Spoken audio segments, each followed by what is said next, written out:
सभी को नमस्कार। ज्योग्राफी क्लासेज में आपका स्वागत है। राजस्थान के भौतिक प्रदेशों के अंतर्गत आज हम देखते हैं अरावली पर्वतीय प्रदेश।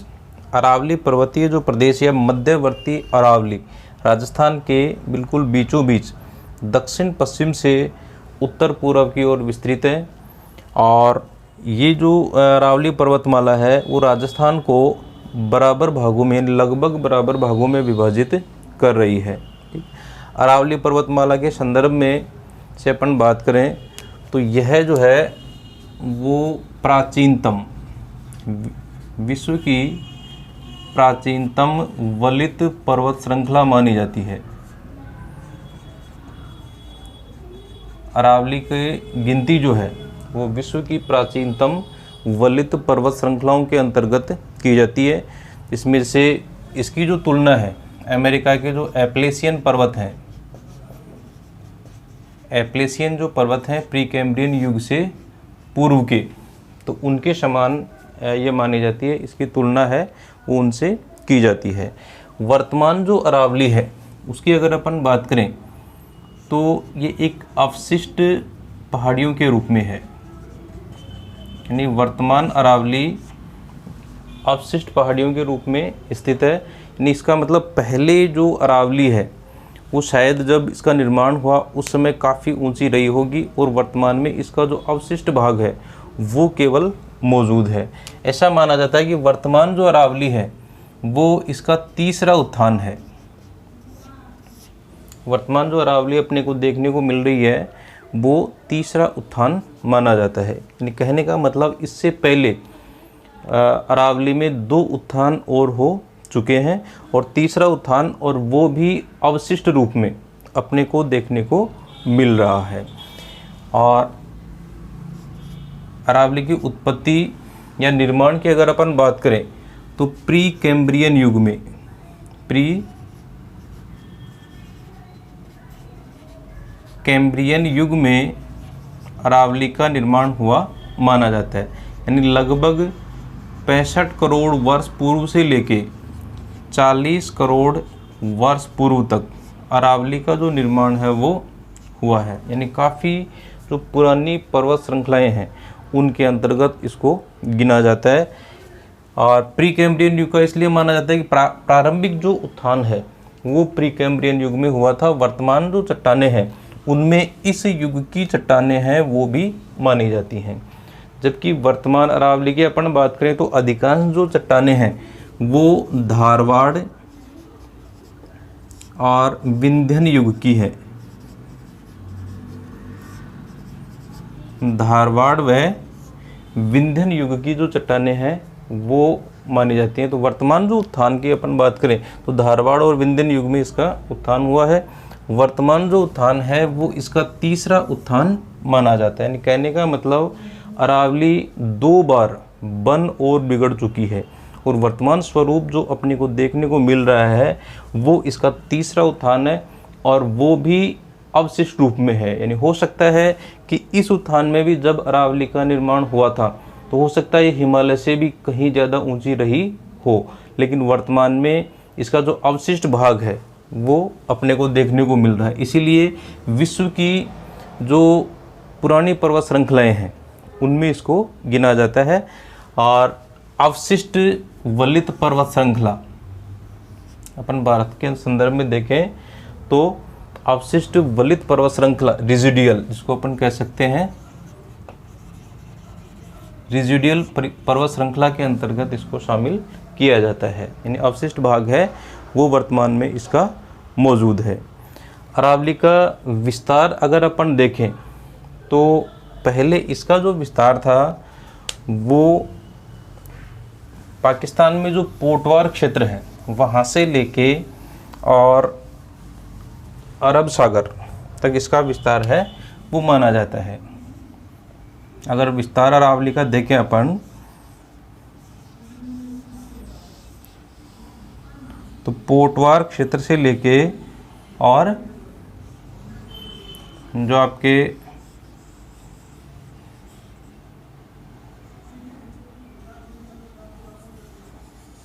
ठीक है, तो ये जो क्षेत्र है यहाँ से लेके और अरावली का जो विस्तार है वो इस प्रकार से कहा जा सकता है कि इस प्रकार से अरावली का जो विस्तार है वो इस प्रकार से रहा था।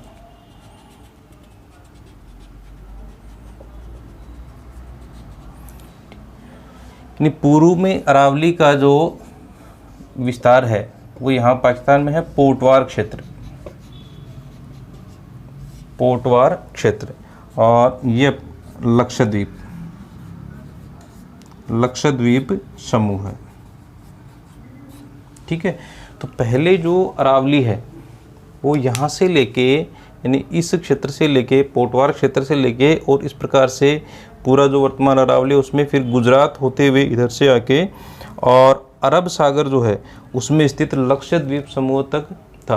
यानी कहने का मतलब उस समय ये जो भाग था जो अरब सागर बना है, उस समय अरब सागर नहीं बना था। अरब सागर का निर्माण कैसे हुआ कि ये जो भाग था वो एक स्थलखंड के रूप में था और इस भाग का धीरे धीरे क्या हो गया, निमज्जन होगा, ये भाग सागर तल में डूब गया।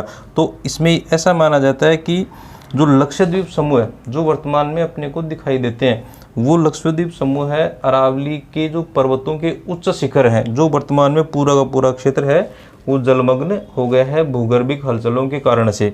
ठीक है, तो ये पूरा का पूरा जो क्षेत्र है वो जलमग्न हो जाने के कारण से यहाँ अरब सागर का विस्तार हो गया और ऐसे भाग जो पर्वत शिखरों के रूप में थे वो वर्तमान में लक्षद्वीप समूह के रूप में अपने को दिखाई देते हैं।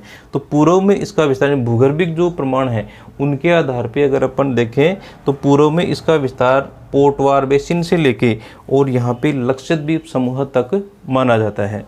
वर्तमान अरावली की अगर अपन बात करें तो इसका विस्तार जो है यहाँ गुजरात में स्थित है, खेड़ ब्रह्मा, गुजरात के खेड़ ब्रह्मा से लेके और यहाँ दिल्ली की रायसीना, दिल्ली में रायसीना हिल्स तक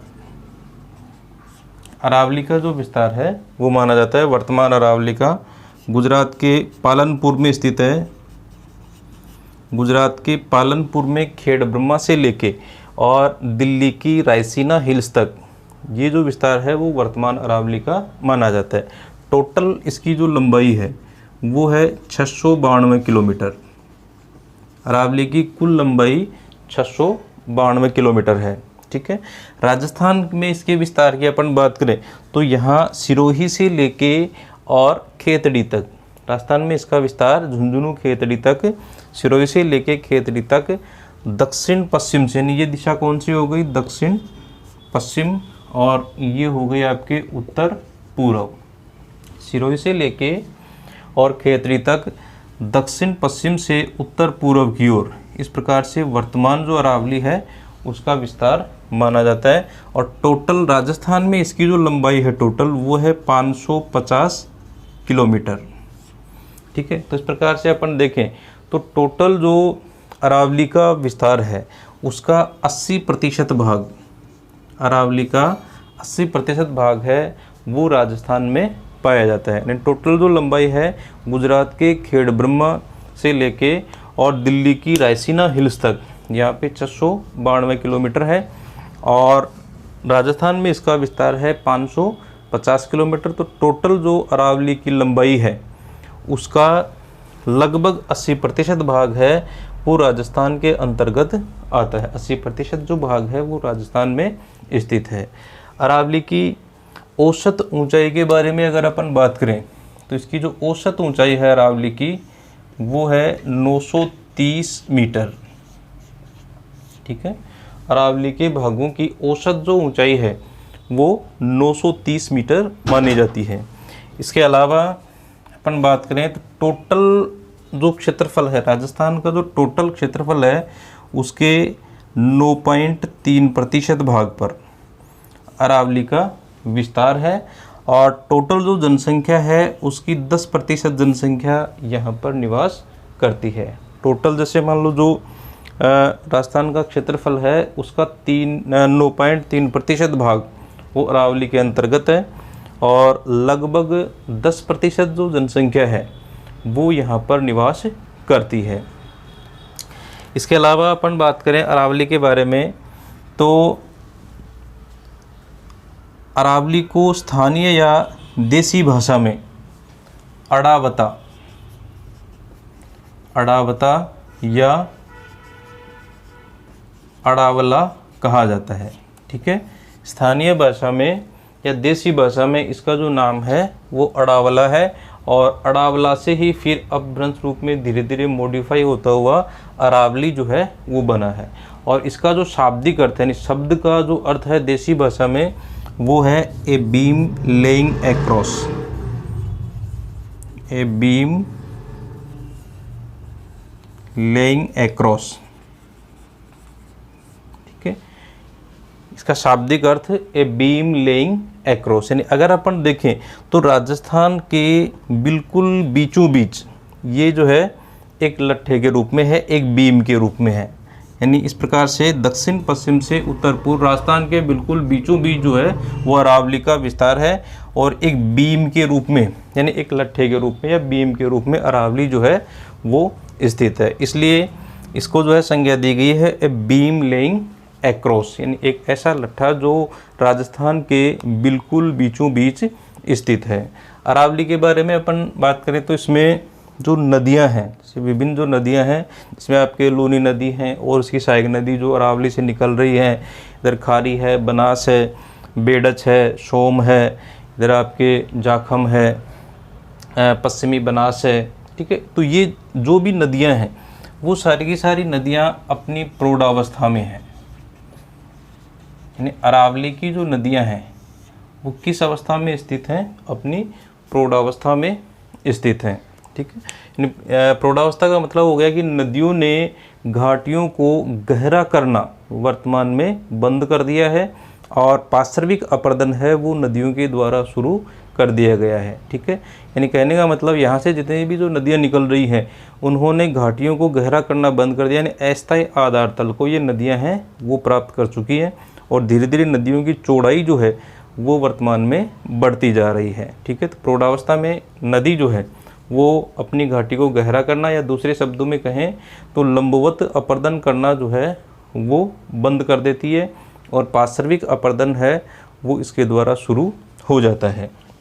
राजस्थान में जैसे अपन बात करें तो अरावली का सर्वाधिक जो विस्तार है वो है उदयपुर ज़िले में, सबसे ज़्यादा विस्तार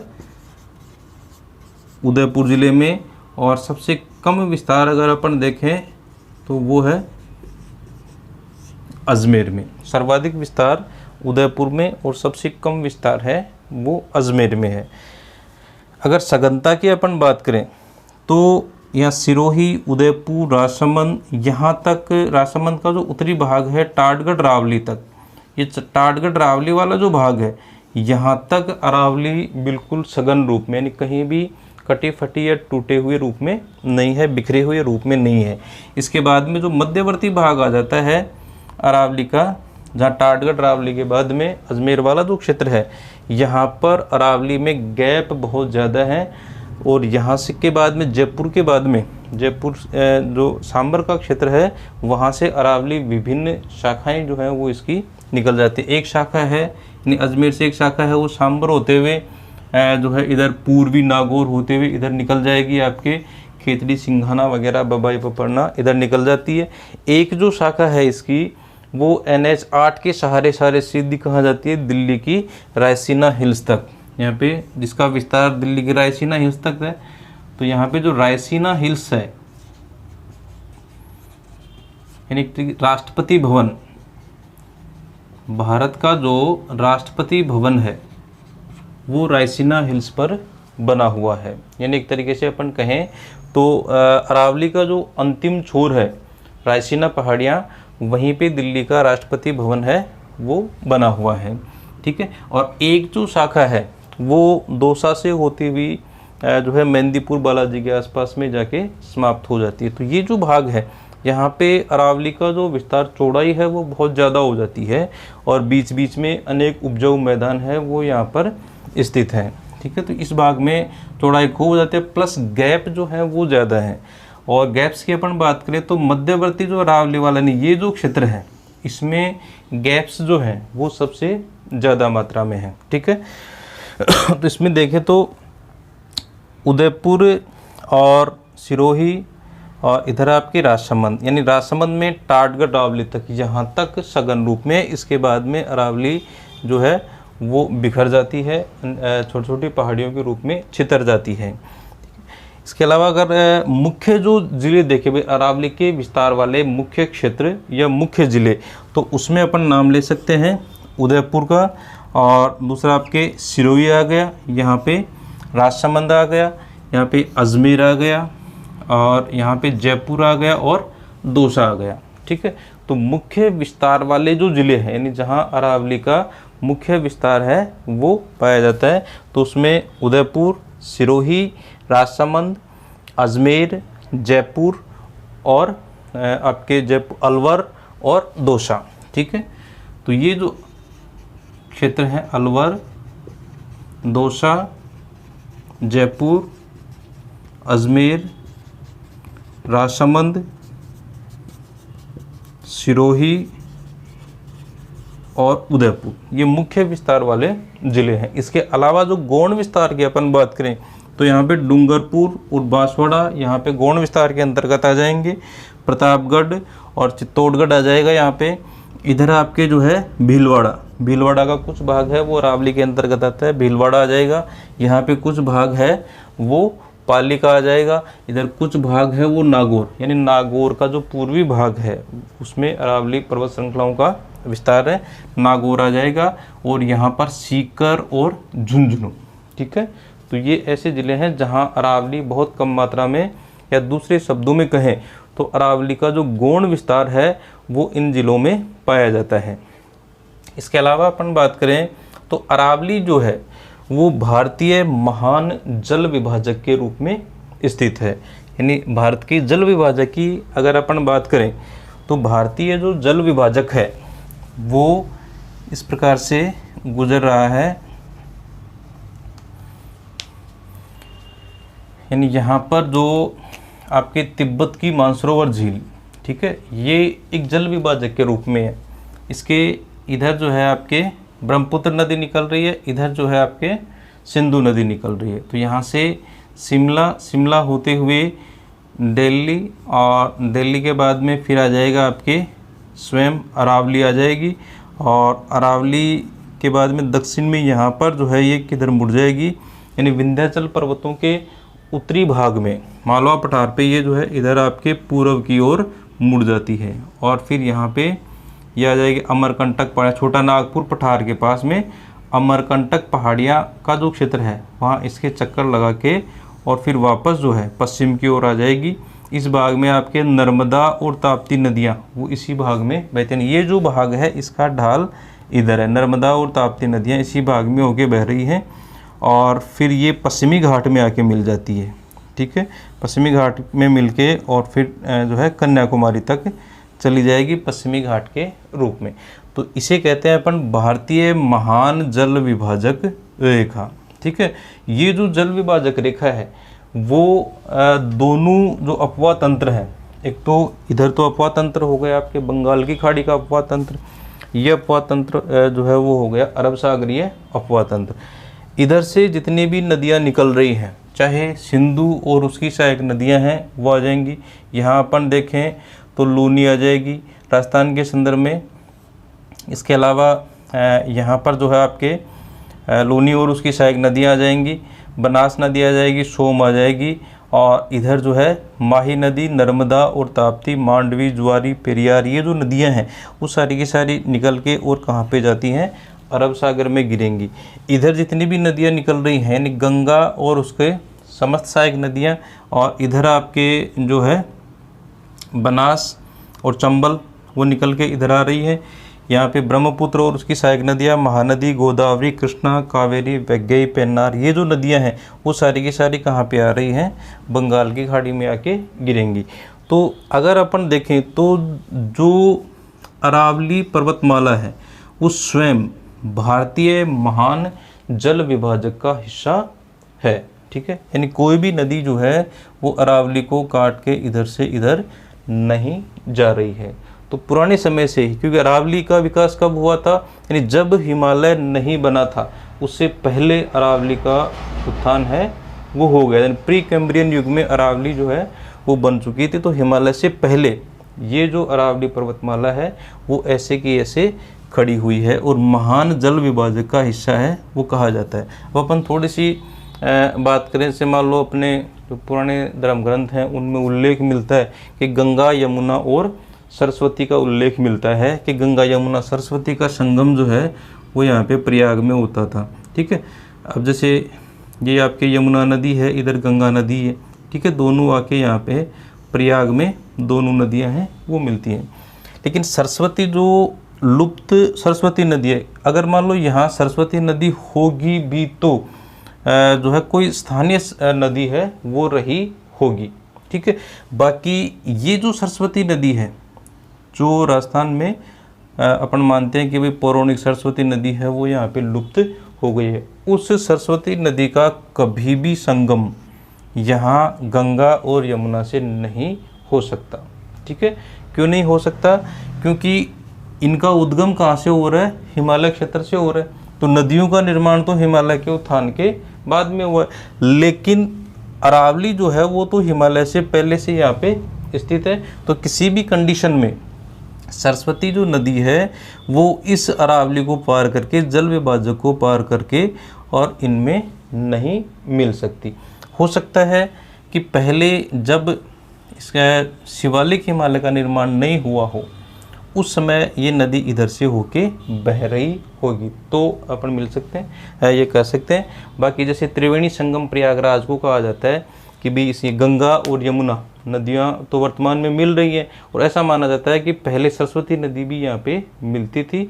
लेकिन ऐसा अगर अपन भूगर्भिक तथ्य देखें या वर्तमान जो जल विभाजक के बारे में अगर अपन देखें तो ये जो सरस्वती नदी है जिसका अपवाह क्षेत्र राजस्थान में माना जाता है वो सरस्वती नदी कभी भी इधर इनसे नहीं मिल सकती। ठीक है, इसके अलावा जैसे मान लो अपन बात करें तो हिमालय जो अरावली पर्वत श्रृंखला है उसके पश्चिमी पार्श्व के सहारे, यानी ये जो भाग है जिसको अपन क्या कहते हैं, अपन ने जो है अर्ध शुष्क मैदानी क्षेत्र में पढ़ा था, राजस्थान बांगर के नाम से भी जाना जाता है। तो ये जो भाग है ना अरावली के पश्चिमी पार्श्व के सहारे यहाँ पर उपजाऊ स्टेपी मैदान पाया जाता है।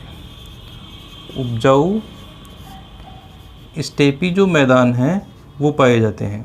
ठीक है, इसका निर्माण मुख्य रूप से लूनी और उसकी जो सहायक नदियां हैं जो यहाँ अरावली से निकल रही हैं उनके द्वारा कांप मिट्टी के जमाव से और दक्षिणी पश्चिमी जो हवाएं हैं वो यहाँ पर जो है मिट्टी का जमाव यानी भूरी मिट्टी का जमाव है वो यहाँ पे कर देती है। और ये स्टेपी मैदान वाला जो भाग है उसको स्थानीय भाषा में रोही कहा जाता है। स्थानीय भाषा में इसको क्या नाम दिया गया है? रोही कहा जाता है। यानी एक तरीके से देखें तो ये एक निम्न भूमि के रूप में है जहाँ पे कांप मिट्टी का जमाव है वो हो गया, और कांप मिट्टी होने के कारण से ये जो क्षेत्र है वो किस रूप में है? एक उपजाऊ मैदान के रूप में है। स्थानीय भाषा में भी अपन जैसे मान लो रोही जो शब्द है वो इस प्रकार की नीची भूमि के लिए काम में लेते हैं जहाँ कांप मिट्टी, क्योंकि ये जो निम्न भूमि होती है बरसात के समय पानी जो आता है तो जैसे ऊंचे जो भाग है वहाँ से पानी आएगा और अपने साथ में ऊपरी जो मिट्टी है वो बहा के लेके आएगा और इन निम्न भागों में लाके जमा कर दिए जाते हैं। तो ऐसी जो भूमि है उसमें ज़्यादा मात्रा में जो है पोषक तत्व हो जाएंगे, ज़्यादा मात्रा में पानी का जमाव जो है वो यहाँ पे होगा और आर्द्रता लंबे समय तक यहाँ पे बनी रहेगी, जिसके कारण से जो फसल उत्पादन है वो इस भाग में ज़्यादा मात्रा में होता है। इसलिए ऐसे जो क्षेत्र हैं उनको स्थानीय भाषा में क्या कहा जाता है? रोही कहा जाता है। एक दूसरा शब्द और इनके लिए काम में ले लेते हैं, डेरी। डेरी लेते हैं, डेयरी नहीं, डेरी जो शब्द है वो भी देसी भाषा में इसके लिए काम में लिया जाता है। ऐसे निचले भाग जहाँ पर चारों ओर का पानी आ जाता है जिसके कारण से उपजाऊ मैदान में ये क्षेत्र परिवर्तित हो जाते हैं, उसको स्थानीय भाषा में डेरी भी कहा जाता है। इसके अलावा अपन बात करें कि अरावली का सबसे ऊंचा जो पर्वत शिखर है उसके बारे में बात करें तो गुरु शिखर का जो नाम है वो आता है। दूसरा अपन देखें तो जैसे ये आपके हिमालय पर्वत है, हिमालय पर्वत, और यहाँ पर ये आ गए आपके विंध्याचल पर्वत। ठीक है, हिमालय और विंध्याचल के बीच में सबसे ऊंची जो पर्वत श्रृंखला है, पर्वतमाला या पर्वत श्रृंखला की अगर अपन बात करें तो वो है अरावली। ठीक है, हिमालय पर्वतमाला और यहाँ पे कौन से पर्वत आ गए, विंध्याचल पर्वतमाला। तो विंध्याचल और इसके बीच में सबसे ऊंची जो पर्वतमाला है वो कौन सी है, अरावली। एक बार क्वेश्चन जो है वो भी पूछा गया है कि उत्तर में हिमालय और दक्षिण में यह आ गया आपके कर्नाटक में नीलगिरी। उत्तर में हिमालय और कर्नाटक में नीलगिरी, इनके बीच में सबसे ऊंची जो पर्वत शिखर है वो कौन सा है। ठीक है, तो ये क्वेश्चन जो है पूछा भी गया है। तो इसकी अगर अपन बात करें तो इसमें क्योंकि ये जो क्षेत्र है आपके अरावली क्षेत्र है, उसी में सबसे ऊंचा पर्वत शिखर है गुरु शिखर। ठीक है, तो उत्तर में हिमालय और दक्षिण में नीलगिरी पर्वतों के मध्य स्थित सबसे ऊंचा पर्वत शिखर, तो उसमें तो आ जाएगा आपके गुरु शिखर। और इधर पर्वत श्रृंखलाओं की या पर्वत श्रेणियों की अगर अपन बात करें तो ये आपके हिमालय पर्वत श्रृंखला, यहाँ पे विंध्याचल पर्वत श्रेणी है वो आ जाएगी। तो विंध्याचल और हिमालय के बीच में स्थित सबसे ऊंची पर्वत श्रृंखला की अगर अपन बात करें, पर्वत श्रेणी की बात करें, तो वो कौन सी आ जाएगी, आपके अरावली पर्वतमाला। अब अपन बात करते हैं अरावली के विभिन्न जो पर्वत शिखर हैं वो कौन से हैं। तो सबसे ऊंचा जो पर्वत शिखर है वो है आपके गुरु शिखर। गुरु शिखर सबसे ऊंचा पर्वत शिखर है। ठीक है, गुरु शिखर को दूसरा उपनाम किस नाम से जाना जाता है, संतों का शिखर। संतों का शिखर जो है वो कहा जाता है और इसको गुरुमाथा भी कहते हैं। इसको जो है गुरुमाथा शब्द है वो भी इसके लिए काम में लिया गया है पुराने साहित्य में। इसके अलावा गुरु शिखर की जो ऊंचाई है वो है 1722 मीटर। ठीक है, अब इसमें देखिए काफ़ी कंट्रोवर्सी है। बहुत सारी जो किताबें हैं उसमें अपने को लिखा हुआ मिलता है 1727 और 1722, लेकिन नई जो आंकड़े हैं उनमें अपने को 1722 मिलता है। देखिए, अरावली अपन पढ़ते हैं तो सबसे पहला जो वाक्य है वो अरावली के बारे में यही आता है कि अरावली जो है वो विश्व की प्राचीनतम वलित पर्वत श्रृंखलाओं में गिनी जाती है और अवशिष्ट पर्वत श्रृंखला के रूप में ये मौजूद है। तो अगर अपन देखें तो अरावली अवशिष्ट पर्वत श्रृंखला के रूप में लगातार इसका डिग्रेडेशन है वो हो रहा है, लगातार इसका अवनयन है वो हो रहा है। तो अगर किसी पर्वतमाला का लगातार अवनयन हो रहा है तो इसका मतलब हो रहा है कि धीरे धीरे उसकी ऊंचाई है वो कम होती जा रही है। भारत में, राजस्थान में नहीं, भारत में जितने भी जो क्षेत्र हैं उनकी जो ऊंचाइयां निर्धारित की गई थी वो 1859 में तो सर जॉर्ज एवरेस्ट थे जो अपने यहाँ सर्वेयर जनरल थे। देहरादून जो प्रधान कार्यालय सर्वे ऑफ इंडिया का, वहाँ पे सर्वेयर जनरल थे। उनके निर्देशन में जो है चेन्नई तट उसको भारत आधार मानते हुए भारत की ऊंचाइयाँ निर्धारित की गई थी उनके निर्देशन में। एवरेस्ट पर्वत शिखर है उसकी ऊंचाई का निर्धारण भी उन्हीं के द्वारा किया गया था और उनके नाम के आधार पर ही उसको जो है उसका नाम एवरेस्ट पर्वत शिखर कहा जाता है, क्योंकि उनके निर्देशन में उसकी ऊंचाई का निर्धारण है वो हुआ था। तो 1859 में ऊंचाइयों का निर्धारण है वो किया जा रहा। तो उस समय जो उपकरण हैं वो भी इतने ज़्यादा सटीक नहीं थे। दूसरा अपन देखें तो अरावली का लगातार डिग्रेडेशन हो रहा है। अरावली जो है वो लगातार अवनयन हो रहा है, लगातार जो है वो नीची होती जा रही है। तो 1722 जो है वो ज़्यादा सही प्रतीत होता है। ठीक है, अगर मान लो 1722 भी ऑप्शन में है, 1727 भी है या और भी आसपास के, तो अपने को 1722 ही करना है। बाकी 1722 और 1727 जो है वो एक साथ शायद ही ऑप्शन में आए। ठीक है, बाकी 1722 है वो ज़्यादा सटीक है, क्योंकि अन्य जो चीज़ें हैं उसमें पढ़ते हैं तो सीधा सा अपने को पता चल रहा है कि अरावली अवशिष्ट पर्वत श्रृंखलाओं के रूप में है। और अवशिष्ट पर्वत श्रृंखला का मतलब वो है कि लगातार ये डिग्रेड हो रही है, लगातार इसका अवनयन है वो होता जा रहा है। तो 1722 जो है वो ज़्यादा सही प्रतीत अपने को हो रहा है। ठीक है, इसके अलावा जैसे मान लो अपन साथ ही बात करते हैं हिमालय पर्वत की भी में जो एवरेस्ट पर्वत शिखर है उसमें भी 8,848 मीटर और कहीं 8,850 मीटर लिखा हुआ मिलता है। हिमालय पर्वत श्रृंखला जब अपन पढ़ते हैं तो सबसे पहला जो वाक्य है वो यही है कि विश्व की सबसे जो नवीन पर्वत श्रृंखलाएं हैं उनमें इसको शामिल किया गया है। तो नवीन पर्वत श्रृंखला में शामिल किया गया है और ये माना गया है कि हिमालय का उत्थान अब भी हो रहा है। तो वर्तमान में भी हिमालय ऊपर उठ रहा है, तो ज़्यादा सही जो है वो कौन सा प्रतीत होगा अपने को, 8,850। ठीक है, तो वो अपन बाद में देखेंगे, लेकिन यहाँ पे अपने को ध्यान में रखना है 1722। ठीक है, इसके बाद में अपन बात करें तो विभिन्न जो चोटियाँ हैं, अलग अलग जो चोटियाँ हैं उसके बारे में। तो गुरु शिखर 1727 गुरु शिखर है सिरोही में। गुरु शिखर की स्थिति जो है वो माउंट आबू सिरोही, संतों का शिखर जो है वो इसका उपनाम दिया गया है। तो एक तो हो गए आपके गुरु शिखर सिरोही में 1722 मीटर। इसके अलावा शेर भी सिरोही में स्थित है और इसकी ऊंचाई है 1597 मीटर। इसके अलावा देलवाड़ा सिरोही में स्थित है और इसकी जो ऊंचाई है वो है 1442 मीटर। इसके अलावा जरगा उदयपुर में 1421 मीटर, इसकी जो ऊंचाई है वो जरगा की 1421 मीटर। जरगा के अलावा आपके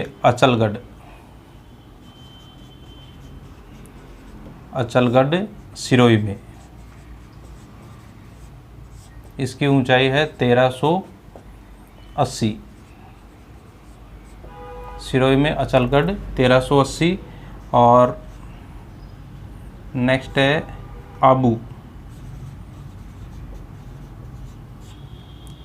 आबू सिरोही में स्थित है और आबू चोटी की जो ऊंचाई है वो है 1295 मीटर। आबू जो पर्वत चोटी है, इसके अलावा अपन बात करें तो आबू के अलावा जो है कुंभलगढ़, इसके बाद में अब राजसमंद की आ जाएगी। कुंभलगढ़ राजसमंद में स्थित है, ये राजसमंद में 1224 मीटर। कुंभलगढ़ जो है वो इसमें यहाँ पे 3 जिलों की सीमाएं हैं वो आपस में लग रही हैं। इसमें एक तो आपके उदयपुर और उधर आपके आ गया पाली और एक जो है राजसमंद। तो राजसमंद में तो मुख्य जो चोटी है वो राजसमंद में स्थित है, लेकिन पर्वत की अगर अपन बात करें तो इसका जो विस्तार है वो 3 जिलों के अंदर पाया जाता है। ठीक है, इसके अलावा धोनिया उदयपुर में, उदयपुर 1183 मीटर। उदयपुर धोनिया जो है वो 1183 मीटर। और फिर है आपके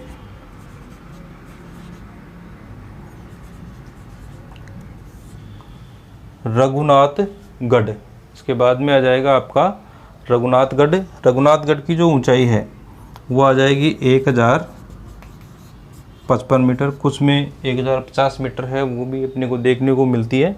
रघुनाथगढ़ जो सीकर में स्थित है, रघुनाथगढ़ सीकर में 1055 मीटर। और ऋषिकेश जो है वो सिरोही में, ऋषिकेश सिरोही में 1017 मीटर। ठीक है, तो ये टॉप 10 है, यानी 10 सबसे ऊंची जो चोटियां हैं। कभी कभी क्वेश्चन जो है वो आजकल बन जाते हैं, क्रम से क्वेश्चन बन जाते हैं। ठीक है, तो अगर मान लो इस प्रकार से सीधा क्रम, जैसे बीच में से भी कोई क्रम जो है वो बना सकता है। ठीक है, तो ऐसी 10 चोटियां हैं वो अपने को ध्यान में रखनी है, क्योंकि आजकल इस प्रकार के जो क्वेश्चन हैं वो बनने लग गए। तो सबसे ऊंची चोटी आपके गुरु शिखर 1722 मीटर ऊंचाई है। शेर जो सिरोही में स्थित है 1597 मीटर ऊंचाई है इसकी। देलवाड़ा, यानी देलवाड़ा के जो जैन मंदिर है वो भी प्रसिद्ध है, सिरोही में स्थित है, और इसकी जो ऊंचाई है 1442 मीटर। जरगा जो है वो उदयपुर और जो पाली की सीमा के पास में स्थित है, ये भी उदयपुर के अंदर पड़ता है। सायरा जो है वहाँ पे जरगा जी के नाम से तीर्थ स्थल भी है। ये 1431 मीटर ऊंचा है। कुंभलगढ़ के बिल्कुल पास में स्थित है अचलगढ़ सिरोही। इसमें कुंभलगढ़ जो है वो तो राजसमंद में आ जाएगा, जरगा जो है वो आ जाएगी आपके उदयपुर में।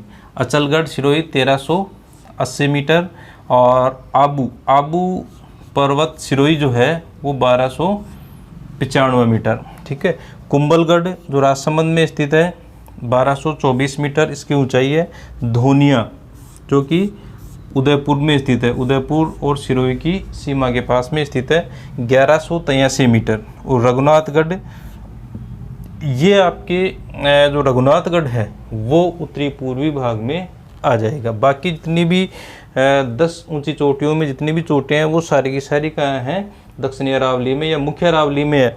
और रघुनाथगढ़ जो है जो 9 नंबर पे है वो आपके सीकर में, अरावली के उत्तरी जो पूर्वी भाग है उसमें स्थित है। ठीक है, नेक्स्ट ऋषिकेश जो सिरोही में स्थित है 1017 मीटर। तो ये जो है टोटल 10 जो है वो चोटियाँ हो गई जो स्थित हैं। अब अपन बात करें कि राजस्थान में कम वर्षा का कारण, तो ये भी अरावली को माना जाता है, यानी कम वर्षा के लिए भी अरावली एक जिम्मेदार फैक्टर है, वो मानी जाती है। इसमें अगर अपन बात करें तो अरावली जो है उसकी दिशा जो है वो वर्षा के लिए मुख्य रूप से जिम्मेदार है, क्योंकि अरावली की जो स्थिति है वो दक्षिण पश्चिम से उत्तर पूर्व की ओर है, यानी अरावली का विस्तार दक्षिण पश्चिम से उत्तर पूर्व की ओर है। ठीक है, और अपने यहाँ पे जो मानसून आता है तो मानसूनी जो हवाएं हैं उनकी दिशा भी क्या होती है, दक्षिण पश्चिम से उत्तर पूर्व है। राजस्थान में जो हवाएं आएंगी, जो मानसूनी हवाएं आएंगी, वो गुजरात का जो सौराष्ट्र क्षेत्र है, तो अरब सागर से होते हुए सौराष्ट्र क्षेत्र से अपने यहाँ प्रवेश कर गुजरात में प्रवेश करके और फिर गुजरात से होते हुए ये राजस्थान में प्रवेश करती हैं। और फिर अगर अपन देखें तो अरावली जो है वो इन हवाओं के बिल्कुल समानांतर पड़ती है। तो अरावली वाले जो भाग हैं इन भागों में तो थोड़ी बहुत मात्रा में बरसात हो जाती है, बाकी ये जो हवाएं हैं वो अरावली के सहारे सहारे इस प्रकार से आगे निकल जाएंगी, क्योंकि हवाओं की दिशा है वो भी कौन सी है, दक्षिण पश्चिम से उत्तर पूर्व की ओर। और जो अरावली का विस्तार है उसको अगर अपन देखें तो उसकी दिशा भी कौन सी है, दक्षिण पश्चिम से उत्तर पूर्व की ओर। तो दक्षिणी पश्चिमी मानसूनी हवाओं के समानांतर रूप में अरावली स्थित होने के कारण से जो है बरसात में सहायक नहीं है। ठीक है, तो कम वर्षा का कारण जो है वो अरावली की स्थिति को भी माना जाता है। दूसरा, क्योंकि जब यहाँ पे कोई अवरोध नहीं है तो इन हवाओं के लिए अवरोध उत्पन्न नहीं हो पाता, इसके कारण से सीधी आगे निकल जाएंगी और दिल्ली पंजाब होते हुए सीधी जो है वो कहाँ पे चली जाती हैं, हिमालय क्षेत्र में जाके टकराती हैं। हिमाचल प्रदेश का जो धर्मशाला क्षेत्र है वहाँ पे ये सारी हवाएं जाके टकराती हैं और वहाँ काफ़ी ज़्यादा मात्रा में बरसात करती हैं। ठीक है, तो दक्षिणी पश्चिमी हवाओं के बीच में अवरोध न होने के कारण से अरावली जो है यहाँ पे बरसात कम मात्रा में होती है। दूसरी जो अपने यहाँ पे वर्षा होती है वो होती है पूर्वी हवाओं से। ठीक है, तो एक तो ये अपनी शाखा हो गई अरब सागरीय जो शाखा है वो हो गई एक तो। ठीक है, दूसरा जो मुख्य है बंगाल की खाड़ी शाखा, तो बंगाल की खाड़ी शाखा यहाँ से प्रवेश करती है, ठीक है, इस भाग में प्रवेश करके, और ये आपके असम की पहाड़ें यहाँ से टकरा के, क्योंकि हिमालय की ऊंचाई ज़्यादा है तो इस भाग से टकरा के, और इनकी दिशा कौन सी हो जाती है, इस प्रकार से पूर्व से पश्चिम दिशा हो जाती है। और ये जो मानसून शाखा है अरब सागर शाखा, उसकी दिशा क्या होती है, दक्षिण पश्चिम से उत्तर पूर्व। ये जो शाखा है अरब सागरीय शाखा, इसकी दिशा पहले तो ये होगी, लेकिन फिर क्या होगा कि इधर मुड़ जाएगी, और इधर मुड़ने पे पश्चिमी बंगाल, बिहार और उत्तर प्रदेश इस भाग में होते हुए यहाँ पर राजस्थान का जो पूर्वी मैदानी भाग है इस भाग में ये प्रवेश करती हैं। लेकिन इसमें जैसे मान लो इनमें जो नमी होगी वो पश्चिमी बंगाल में, बिहार में और जो उत्तर प्रदेश में, यहाँ तक लगभग जो नमी है वो काम में आ जाती है, यानी बरसात के रूप में काम है। तो नमी बहुत कम मात्रा में बसती है यहाँ तक पहुँचते। और दूसरा, कुछ मात्रा में यहाँ पे फिर अरावली आ गई, तो अरावली जो है वो इसके सम्मुख तो है, लेकिन अरावली में जो बरसात प्राप्त होगी वो केवल इसी भाग में प्राप्त होगी, यानी पूर्वी जो भाग है, पूर्वी मैदान, यहाँ तो कुछ मात्रा में बरसात प्राप्त हो जाएगी, लेकिन ये जो क्षेत्र है वो सारा का सारा इन हवाओं से किस में आ जाएगा, इन हवाओं के वृष्टि छाया प्रदेश में आ जाएगा, क्योंकि ये यहाँ पे टकरा के यहाँ बरसात कर देती है, और इस भाग में हवाएं जो है वो नीचे उतरती हैं, इसलिए यहाँ पे शुष्क हो जाएंगी, इसलिए इस भाग में बरसात नहीं कर पाती हैं। तो पश्चिमी जो मरुस्थलीय क्षेत्र है इसमें अर्ध शुष्क और शुष्क रेतीला मैदान दोनों इसमें शामिल। पश्चिमी मरुस्थलीय क्षेत्र है वो इन पूर्वी हवाओं के, दूसरे शब्दों में कहें तो बंगाल की खाड़ी शाखा के वृष्टि छाया प्रदेश में आ जाता है, जिसके कारण से यहाँ पर बरसात नहीं होती है। तो इस प्रकार से अगर अपन देखें तो अरावली की जो स्थिति है वो इस प्रकार से है कि यहाँ पे बहुत कम मात्रा में जो है वो बरसात हो पाती है, ठीक है। तो ये कुछ सामान्य चीज़ें थी अरावली के बारे में जिसको अपन देखते हैं। और सबसे पुरानी जो पर्वत श्रृंखला है वो मानी जाती है प्री कैम्ब्रियन युग में इसका निर्माण है वो हुआ था। नेक्स्ट अपन देखेंगे कि अरावली के विभिन्न भाग हैं वो कौन कौन से हैं, कितने भागों में इसको विभाजित किया जा सकता है।